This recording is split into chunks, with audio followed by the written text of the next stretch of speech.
Olá, olá pessoal!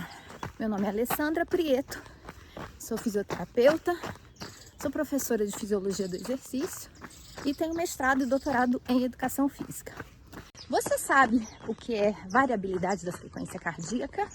Todo mundo sabe o que é frequência cardíaca, que é o número de vezes que o nosso coração bate por minuto. Quando você faz um eletrocardiograma, você tem uma ponta bem altinha dele que a gente chama da onda R. Entre uma onda R e outra onda R, significa que meu coração fez todo o ciclo uma vez. O coração que bate 60 vezes por minuto, significa que a cada 1 segundo ele contrai, correto? Só que nem sempre isso é verdadeiro. Quanto maior a variabilidade, ou seja, quanto mais variado for esse intervalo RR, significa que eu estou tendo um predomínio da ação do sistema parasimpático sobre o simpático. Mas o que significa isso e por que a gente está falando disso hoje?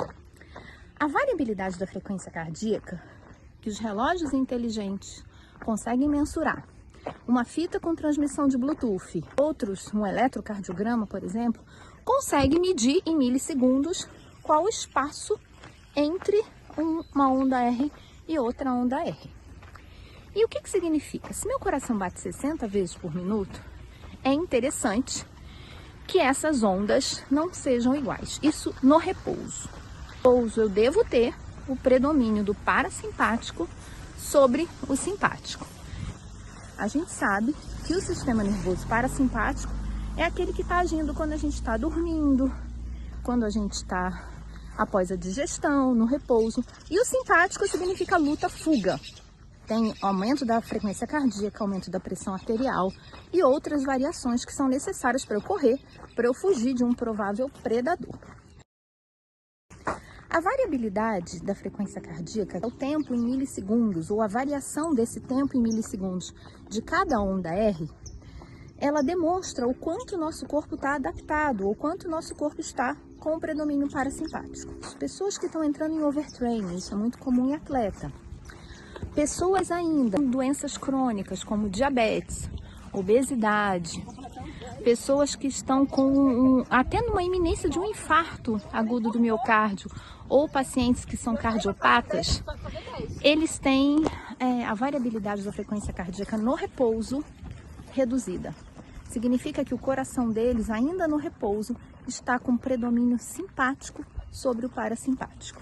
Se eu quero ter uma boa variabilidade, algumas coisas eu preciso pensar. Primeiro, o que aumenta a variabilidade? Exercício físico, em especial os aeróbicos ou aeróbios. Dormir bem, controlar a ingesta de cafeína e energéticos, que são estimulantes e vão alterar esse equilíbrio entre simpático e parasimpático. E controlar o estresse. Então, pessoas que constante estresse, a gente costuma dizer que vive ligada no simpático. Mesmo no repouso, o parasimpático tem dificuldade de entrar e de equilibrar o nosso sistema nervoso autônomo.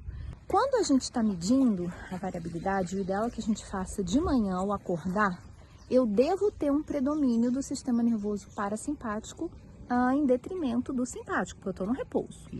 Porque quando você está para ficar doente, pegar uma virose, qualquer coisa que desequilibre seu corpo, inclusive o overtraining, a gente consegue mensurar. É nítido quando eu estou em alto treinamento para prova, que eu estou com volume muito alto, sabe aquela semana que você atinge o pico de uma maratona, o pico de uma ultramaratona? Nesse momento, a nossa variabilidade da frequência cardíaca tende a cair. E aí a gente tem que ter cuidado. A gente vai ter dificuldade de manter a nossa homeostase do nosso corpo. Então, se medir a variabilidade da frequência cardíaca todo dia, é uma coisa que eu oriento bastante. Beijo a todos, fiquem com Deus.